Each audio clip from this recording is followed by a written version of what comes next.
విజయవాడలో మౌలిక సదుపాయాల ప్రాజెక్టుల్ని త్వరగా పూర్తి చేసేందుకు ప్రభుత్వం కృషి చేస్తోంది. ముఖ్యమంత్రి చంద్రబాబు తరచుగా వీటిపై సమీక్షలు నిర్వహిస్తూ అధికారులు, నిర్మాణ సంస్థలను పరుగులు పెట్టిస్తున్నారు. విజయవాడకే మణిహారంగా వెలుగొందనున్న కనకదుర్గ పైవంతెన నిర్మాణాన్ని ఆగస్టు కల్లా పూర్తి చేయాలని సీఎం ఆదేశించడంతో పనుల్లో వేగం పెరిగింది. ఈ నెలాఖరులోగా రోడ్డు నిర్మాణం పూర్తి చేసి ఈ మార్గంలో వాహనాల్ని అనుమతిస్తామని అధికారులు చెబుతున్నారు. విజయవాడ నగరానికే మణిహారంగా నిలిచే కనకదుర్గ పైవంతెన పనులు చకచకా జరుగుతున్నాయి. దుర్గగుడి, ప్రకాశం బ్యారేజీ ప్రాంతాల్లో ట్రాఫిక్ సమస్యలకు చెక్ పెట్టే ఉద్దేశంతో ఇంద్రకీలాద్రి వద్ద పైవంతెన నిర్మించాలని ప్రభుత్వం తలపెట్టింది.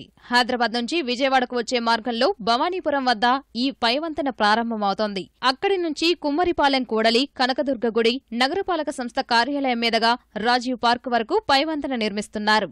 6 లైన్లతో పైవంతెన, అలాగే కింది వైపున 4 లైన్ల రహదారి నిర్మించనున్నారు. మొత్తం 47 పిల్లర్లను వేయాల్సి ఉండగా ఇప్పటికే 32 పిల్లర్ల నిర్మాణం పూర్తయింది. మిగతా 15 పిల్లర్లు కృష్ణానది, బందరు కాలువల్లో వేయాల్సి ఉంది. వాటి నిర్మాణ పనులు కూడా 50% వరకు పూర్తయ్యాయి. పిల్లర్ల నిర్మాణం తర్వాత వంతెన కోసం సెగ్మెంట్లను అమర్చాల్సి ఉంటుంది.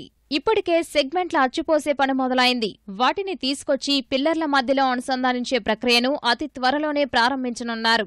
వంతెన మొదలయ్యే ప్రాంతంలో రహదారికి ఇరువైపులా సమాంతర మార్గాలు వేసి వాహనాల రాకపోకలకు ఇబ్బంది లేకుండా చేశారు. వంతెనపైకి చేరుకునేందుకు వీలుగా అప్రోచ్ రహదారి నిర్మాణం జరుగుతోంది. ఇంద్రకీలాద్రి వరకు పిల్లర్ల నిర్మాణం కూడా పూర్తయింది.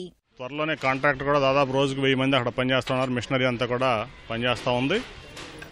బ్రహ్మాండంగా మరి ఎక్కడా లేనటువంటి ఫ్లైఓవర్ అది. 6 లైన్ ఫ్లైఓవర్, భారతదేశంలోనే ఒక క్రిటికల్ ఫ్లైఓవర్ అది. ఒక పక్క నదీ గర్భం, ఒక పక్క కొండ.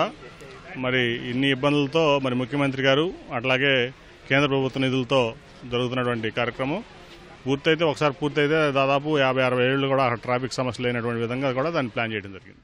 పిల్లర్ల నిర్మాణం పూర్తయిన ప్రాంతాల్లో ఏప్రిల్ నుంచి పనులు మొదలుపెట్టేందుకు నిర్మాణ సంస్థ సిద్ధంగా ఉన్నట్లు అధికారులు తెలిపారు. ఈ ప్రాజెక్టులో భాగంగా 2 చోట్ల సబ్వేలు నిర్మిస్తున్నారు. విజయవాడ నగరపాలక సంస్థ వద్ద సబ్వే పనులు పూర్తయ్యాయి. రెండో సబ్వేను ఇంద్రకీలాద్రి వద్ద నిర్మించనున్నారు.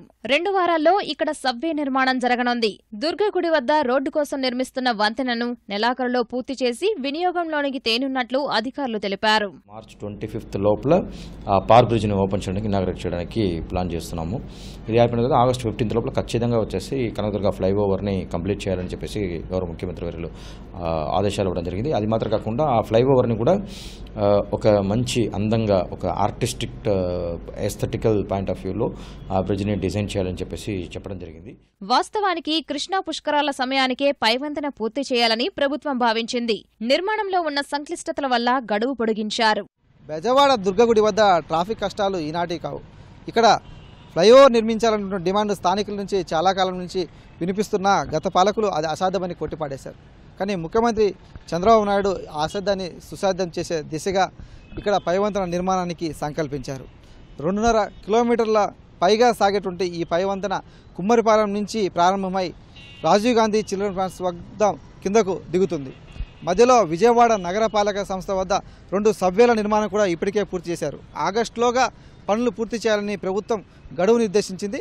ఆ మేరకు పనులు పూర్తి చేసే లక్ష్యంతో గుత్తేదారు సంస్థ సదా సిద్ధమై రాత్రి పగలు పనులు చేస్తూ గడువు చేరుకునే దిశగా సాగుతోంది. కెమెరామెన్ ఎంఎస్ఎన్తో పూర్ణచంద్రశేఖర్, ఈటీవీ న్యూస్, విజయవాడ.